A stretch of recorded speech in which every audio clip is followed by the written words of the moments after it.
উহুদ যুদ্ধের আগের রাতে আল্লাহর হাবিব স্বপ্ন দেখলেন।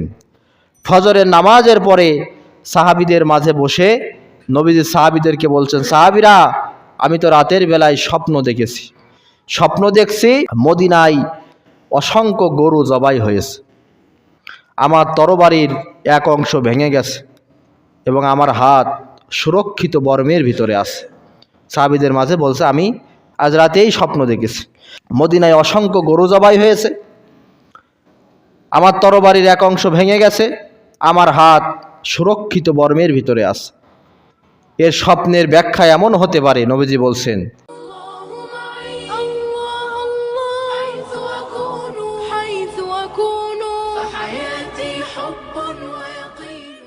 খারাপ স্বপ্ন দেখলে আমাদের করণীয় কি?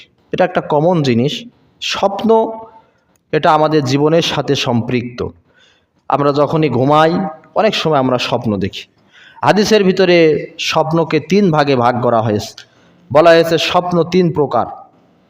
একটি হচ্ছে অলীক কল্পনা, অর্থাৎ মানুষ যেই জিনিসটা সারাদিন ভাবে, বেশি বেশি চিন্তা ভাবনা করে, সেটাই রাতের বেলায় বিভিন্ন আকারে স্বপ্নের আকারে দেখে। দ্বিতীয় হচ্ছে সত্য স্বপ্ন, তৃতীয় হচ্ছে মিথ্যা স্বপ্ন। অলীক কল্পনা, মানুষ যেসব বিষয় নিয়ে বেশি চিন্তা ভাবনা করে সেটি স্বপ্ন আকারে দেখে। দ্বিতীয় সত্য স্বপ্ন, তৃতীয় মিথ্যা স্বপ্ন। স্বপ্নের ব্যাখ্যা নবীরা ছাড়া কেউ দিতে পারেন না। আমাদের দেশে অনেক স্বপ্নের ব্যাখ্যার নামের বই প্রকাশিত হয়েছে। যেমন বলা হয়েছে, কেউ যদি স্বপ্ন দেখে চুল পেকে গিয়েছে, দাঁত নড়ে গিয়েছে, তাহলে মনে করবে যেন সে তার হায়াত কমে গিয়েছে। এগুলো সব ভ্রান্ত কথা। স্বপ্নের ব্যাখ্যা নবীরা দিতে পারতেন। ইউসুফ আলাইহিস সালাম স্বপ্নের ব্যাখ্যা দিতে পারতেন। স্বপ্নের ব্যাখ্যা দেওয়ার কারণেই তিনি মিশরের অর্থমন্ত্রীর দায়িত্ব পেয়েছিলেন। নবীদের স্বপ্নগুলো ছিল ওহী, নবীরা স্বপ্নের ব্যাখ্যা দিয়েছে। যেমন বিশ্বনবী সাল্লাল্লাহু আলাইহি সাল্লামের অনেক স্বপ্ন, হাদিসের কিতাবে স্বপ্নের ব্যাখ্যা নামে অধ্যায় রচিত হয়েছে। উহুদ যুদ্ধের আগের রাতে আল্লাহর হাবিব স্বপ্ন দেখলেন। ফজরের নামাজের পরে সাহাবীদের মাঝে বসে নবীজি সাহাবীদেরকে বলছেন, সাহাবীরা, আমি তো রাতের বেলায় স্বপ্ন দেখেছি। স্বপ্ন দেখছি মদিনায় অসংখ্য গরু জবাই হয়েছে, আমার তরবারির এক অংশ ভেঙে গেছে এবং আমার হাত সুরক্ষিত বর্মের ভিতরে আছে। সাহাবীদের মাঝে বলছে, আমি আজ রাতেই স্বপ্ন দেখেছি, মদিনায় অসংখ্য গরু জবাই হয়েছে, আমার তরবারির এক অংশ ভেঙে গেছে, আমার হাত সুরক্ষিত বর্মের ভিতরে আছে। এর স্বপ্নের ব্যাখ্যা এমন হতে পারে, নবীজি বলছেন, যে উহুদ যুদ্ধ শুরু হতে যাচ্ছে, মদিনায় অসংখ্য গরু জবাই হওয়ার মানে এই উহুদ যুদ্ধে হয়তোবা আমার অসংখ্য সাহাবী শাহাদাত বরণ করবেন। আমার তরবারির এক অংশ ভাঙা, তার মানে আমার পরিবার থেকে হয়তোবা কেউ এই যুদ্ধে শাহাদাত বরণ করবেন। আমার তরবারি, আমার হাতটি সুরক্ষিত বর্মের ভিতরে আছে, এর অর্থ এই হতে পারে শত শত সাহাবী শাহাদাত বরণ করার পরেও, আহত নিহত হওয়ার পরেও আল্লাহ তাআলা মদিনাকে সুরক্ষিত রাখবেন। স্বপ্নের এই ব্যাখ্যা যুদ্ধের দিন বাস্তবে রূপ নেয়। রাসূল করিম সাল্লাল্লাহু আলাইহি সাল্লামের ৭০ জন সাহাবী উহুদের প্রান্তরে শাহাদাত বরণ করেন।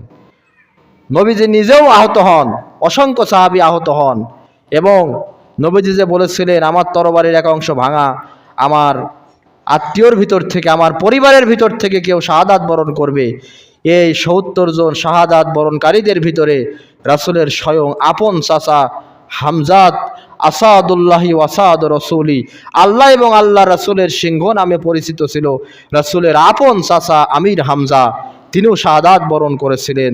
তাকে শুধু শাহাদাত বরণ করানোই হয়েছিল না, বরং তাকে শহীদ করার পরে তার বুক ফেড়ে কলিজা বের করে চিবিয়ে হিন্দা চিবিয়ে খেয়েছিল। এমন একটি বিভৎস অবস্থায় তাকে দুনিয়ার মাঝখান থেকে শহীদ করা হয়েছিল।